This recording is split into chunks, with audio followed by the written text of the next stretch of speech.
control sa takbo ng investigasyon ng Senado at Kamara. Sabi ng ating mga reactors, ganito po ha. Okay na ba yung ating QR code o sa text muna tayo? Text muna. Sa text muna tayo. Nakalimutan kong bayaran kahapon eh.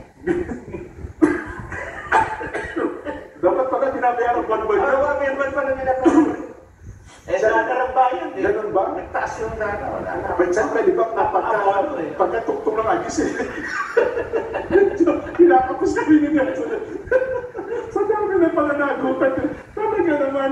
Eh, pero doon muna sa text hotline kayong magpadala po muna. Pakiusap lang, doon muna sa text hotline. Yung ating QR code po ay nakalimutan pong bayaran. Medyo kinapos po kami ni Nelson. Doon muna tayo, please lang. Eh, pero dahil magkakaroon na ng independent commission at patuloy pa ng investigation ng mga mababatas. Ba, si TJ Mendoza, reporter natin dito. Tayo muna. Mukhang wala na tayong mapapala dahil lumilings na ang investigasyon mula kay Lia ng QC. Wala kasi batas, laban sa batas ang basihan. Wala po naman kay JM Santos. Wala dahil back to scratch JTY. Wala dahil napalitan sa Senador Marcoleta sa Senate Blue Ribbon Committee. Loose. Pero bago natin ituloy, kayo ba, kasi chairman na po ng Senador Pinlaco, meron bang turnover man lamang kung ano naging proceedings ng first, second, third hearing? Ito dapat ituloy nga nila. Opo, kaya ito next Thursday, di ba? Ay, yung nga ng sentimiento in-approve ng committee na i-cover natin siya, i-recommenda sa DOJ. Opo.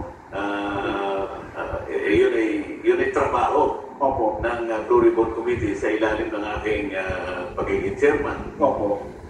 Ngayon, ang ginamit niya dahilan sapagkat sinabi raw ng SOJ na pumaligtad naman ang SOJ. Opo. Na sinasabi niya, ibalik muna.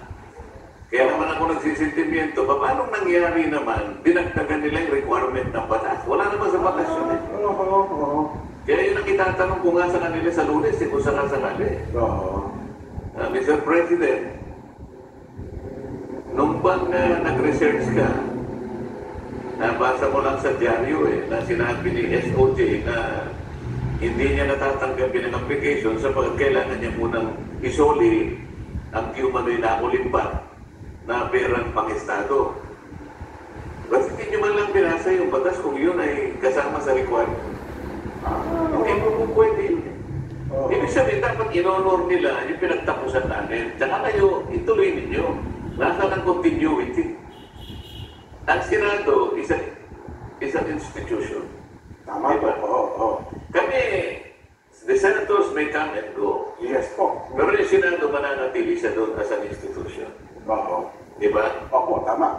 Yung Senado mas malaki kaysa individual na pangalan sa bilang ng mga senador. So yung proceedings, institution din yun eh. Kung walang paggalang sa proceedings ng institution, paano na kami?